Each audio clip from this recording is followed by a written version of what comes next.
Keep in mind that Genesis 11 says that after he confused their language, the Lord scattered them from there over all the earth, and they stopped building the city called Babel. How long the city was abandoned for is not known. So the city of Babylon is spoken of throughout Scripture, from the book of Genesis, the first book, to the book of Revelation, the last book in the Bible. And so the history of Babylon is connected all the way through Scripture. In Genesis 11:4, the people said, "Come, let us build ourselves a city with a tower that reaches to the heavens, so that we may make a name for ourselves." Later in history, Daniel chapter 4 says, King Nebuchadnezzar was walking on the roof of the royal palace of Babylon. He said, "Is not this the great Babylon I have built by my mighty power and for the glory of my majesty?"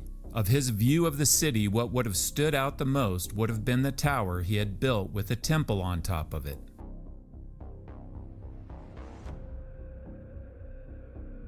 In the last book in the Bible, the book of Revelation, the city of Babylon the Great is used symbolically of the abominations of the earth, where like a tower her sins are piled up to heaven. God's judgment is then declared. Fallen, fallen is Babylon the Great. In Revelation, Babylon is the city that is used symbolically for wickedness and rebellion against God. And that is connected all the way back through its history, all the way back to the Tower of Babel. The famous 300-foot ziggurat of Babylon is reduced to this.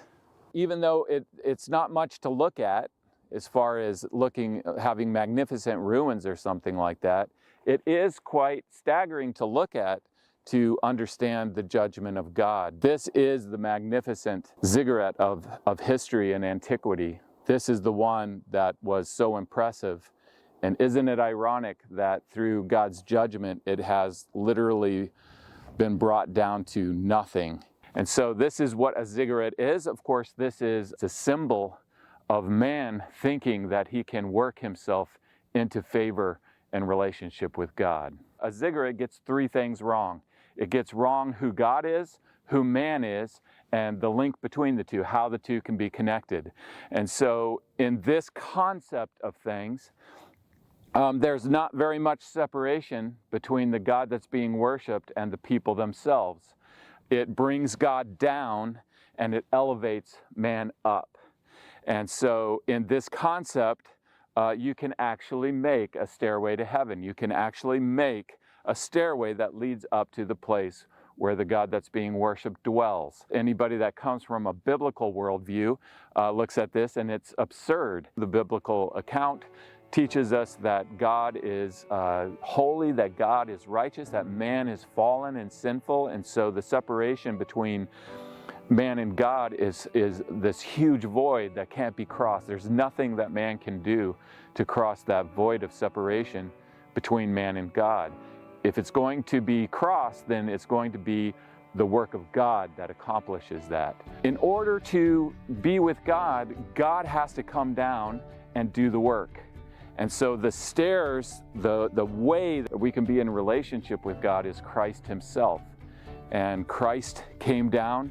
He did the work on the cross that is for the forgiveness of sin, which separates man from God so that we can approach God and be in relationship with him. And so the staircase in the gospel, in the Bible, is Jesus.